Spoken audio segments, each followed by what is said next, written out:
चलिए क्लास 10 का प्रश्नमाला 1A का पिछले वीडियो में मैंने एक का पूरा सॉल्यूशन 4 नंबर तक कर दिया हूँ।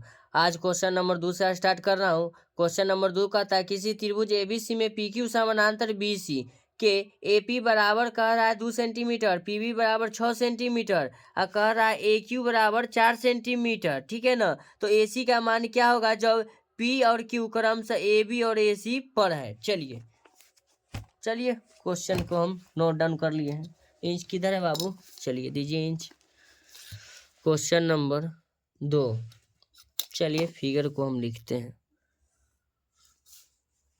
यहाँ फिगर बना रहे हैं, क्वेश्चन नहीं नोट डाउन करते हैं। क्वेश्चन आप लोग आगे लेकर बैठ जाइएगा, ठीक है ना। जो समझाता हूँ उसको समझिए।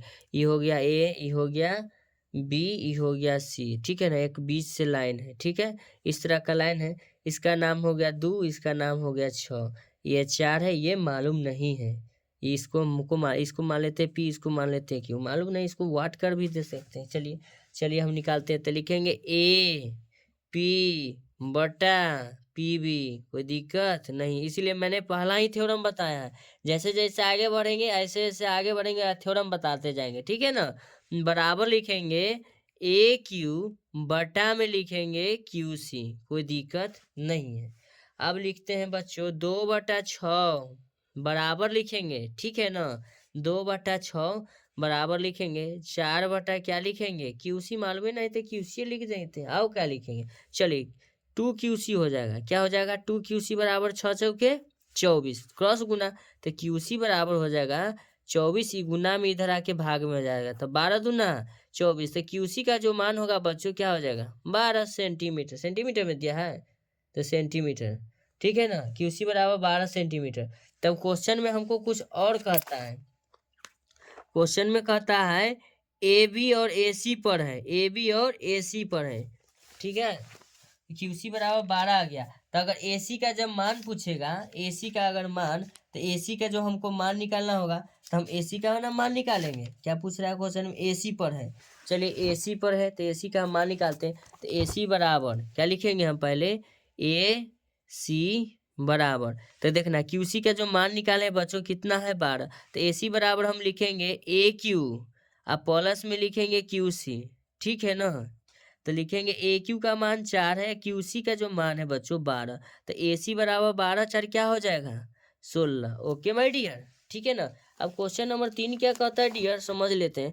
कहता है कि रिक्त स्थानों के भरना बगल के चित्र में AD कोण, ठीक है ना, BAC एक समद्विभाजक रेखा है। अच्छा बात है, ठीक है ना।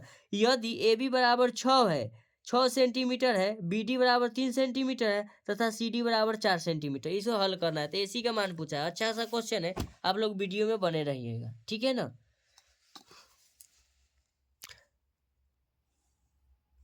वीडियो को स्किप नहीं कीजिएगा, नहीं तो समझ में नहीं आएगा।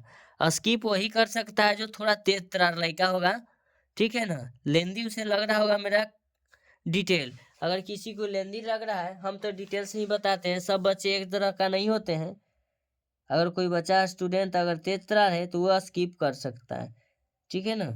चलिए इस तरह का फिगर है लगभग मेरा। चलिए इसको हम लिख लेते हैं। ए, ये हो गया B, ये हो गया C, ये हो गया D। ये दे रखा है 6, ये दे रखा है 4, इसको हम 4 मानेंगे। तब हम क्वेश्चन में निकालना है हमको AC। तो AC कैसे निकालते चलिए, तो हम लिखेंगे AB। क्वेश्चन नंबर 3 है, 3 का पहला। तो हम लिखते हैं बच्चा AB बटा में AC, इसका भी क्या है? थ्योरम है, अभी थ्योरम बताते हैं। बराबर BD, क्या कहता है? अब BD बटे DC, है ना। इसका पहले अब थ्योरम समझाते हैं आप लोग को, तब समझ में आएगा। नहीं तो डायरेक्ट बना देंगे तो कहिएगा सर समझ में नहीं आया। Theorem theorem theorem. चलिए यहाँ देखिए, थ्योरम देख रहे हैं आप। कहता है त्रिभुज के किसी कोण का आंतरिक या बाह्य कोण समद्विभाजक हो, यानी कि 2 बराबर भाग में बांट रहा है। यहाँ से किसको बांट रहा है? एंगल एक हो, समद्विभाजक हो, तो उस कोण को बनाने वाली भुजाओं के अनुपात में सम्मुख भुजा के आंतरिक या बाह्य को विभाजित करता है। अब व्याख्या में इधर देखिए क्या लिखा है। AB बटा क्या लिखा है? AC। तो AB बटा क्या हो जाएगा? AC। लिखा है, फिर बराबर बी डी बटे क्या लिखा है, डी सी। तो बी डी कहाँ है, बी डी बटे क्या लिखा है, डी सी लिखा है ना।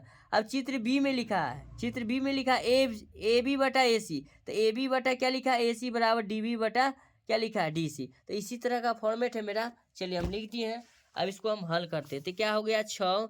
ए सी का मान मालूम नहीं है, छोड़ देंगे। ए सी का मान निकालना है, ठीक है ना।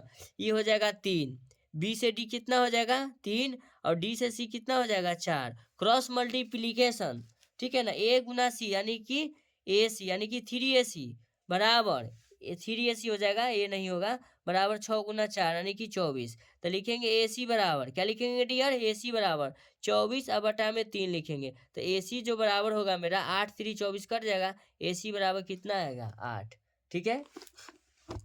3 का क्वेश्चन हो गया। अब क्वेश्चन नंबर 2 क्या कहता है, चलिए आप लोग थ्योरम जरूर पढ़िएगा, ठीक है ना।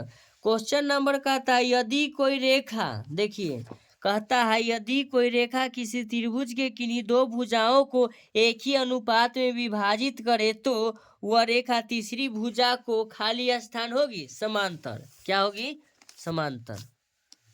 1 नंबर का होगा समांतर,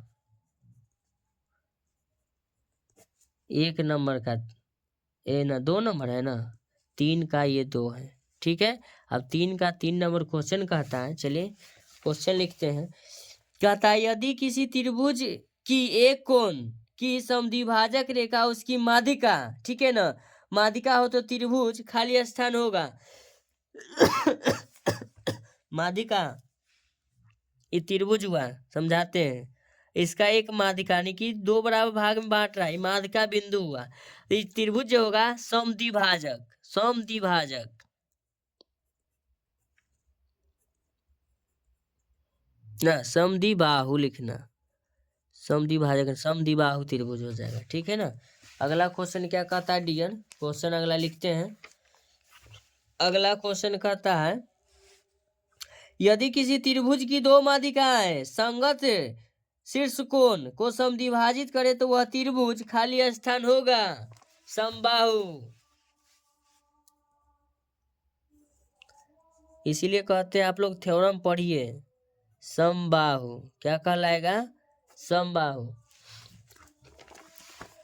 आगे कहता है 2 बहुभुज, ठीक है ना, स्वरूप होते हैं यदि उनके संगत कोण बराबर हो तथा संगत भुजा खाली स्थान क्या कहलाएगा, समानुपाती, यानी कि समान अनुपात में होता है, ठीक है ना बच्चों। तो इसको हम लिख देंगे समानुपाती, समानुपाती क्या लिखेंगे, समानुपाती। ओके डियर, समानुपाती हो गया ना। अब क्वेश्चन नंबर 4 क्या कहता है, 4 की तरफ चलते हैं। तो क्वेश्चन नंबर 4 कहता है यदि समलंब ए बी सी डी में ए बी समानांतर क्या है, ए बी समानांतर डी सी है और विकर्णों का प्रतिच्छेद ओ बिंदु पर हो रहा है, यानी कि ओ इस प्रकार हो कि ओ बी बटा ओ डी बराबर 2, तो ओ ए बटा ओ सी का मान लिखिए। चलिए क्वेश्चन को हम लिख लेते हैं। कौन चतुर्भुज बोला है, समलंब चतुर्भुज। समलंब चतुर्भुज आप लोग को बनाने आता है, समलंब चतुर्भुज इस तरह से बनता है।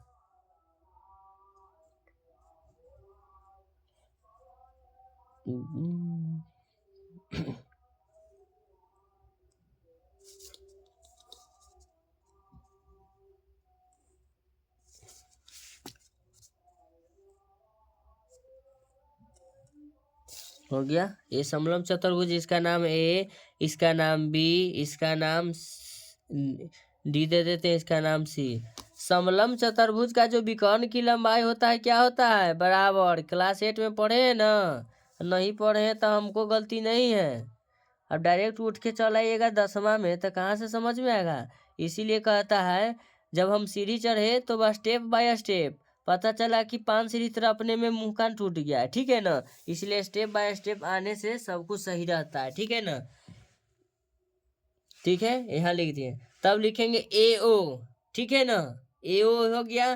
फिर कहता है नीचे लिखता है कि प्रश्न से, क्वेश्चन नंबर 4 है तो लिखेंगे प्रश्न से। प्रश्न से क्या कहता है डियर, प्रश्न से यही कहता है, फिगर देखते चलिएगा, बी ओ बटा DO बराबर दे रखा है 2, ठीक है ना। हम पहला 1 मिनट प्रश्न से न कहता है, हाँ BO बटा DO बराबर 2, तो हमसे पूछ रहा है तो OA बटा OC का मान बताए, का मान लिखिए। ठीक है डियर, चलिए हम मान लिखते हैं। तो लिखेंगे, क्या लिखेंगे, AO बटा DO, AO बटा DO बराबर OA बटा OC, OA बटा OC, OA बटा OC हो जाएगा, तो BO बटा DO ना होगा, सॉरी, तो BO बटा DO लिखेंगे। BO बटा क्या लिखेंगे, DO, सॉरी BO बटा DO। इसको समीकरण फर्स्ट करेंगे। समीकरण कहता है, सेकेंड में दे रखा है प्रश्न से कहता है कि BO बटा DO बराबर 2, समीकरण 2 कर देंगे। तो लिखेंगे समीकरण 1 और 2 से, समीकरण 1 और 2 से, तो लिखेंगे समीकरण 1 और 2 से, समीकरण 1 और 2 से, तो समीकरण 1 हो जाएगा BO बटा DO बराबर OA बटा OC होगा डियर, ठीक है ना। चलिए, तो हम जानते हैं BO बटा DO का मान कितना है, 2 है। इसका तो मान मालूम नहीं, तो OA बटा क्या होगा, OC, तो OA बटा OC के ना मान पूछा है, तो OA बटा OC के मान भी 2 ये होगा। ऐसे भी हमने पहले ही बता दिया है कि दोनों विकर्ण की लंबाई क्या होता है, आपस में बराबर आ गया ना, तो ये भी प्रूव्ड हो गया। अगर वीडियो देखने में आप लोगों को अच्छा लगा, तो पसंद आया तो वीडियो को लाइक करें, चैनल को सब्सक्राइब करें। आपका एक लाइक मुझे मोटिवेट करता है अगले वीडियो को लेकर आने के लिए, ठीक है ना। थैंक यू सो मच, आपका कीमती समय देने के लिए धन्यवाद।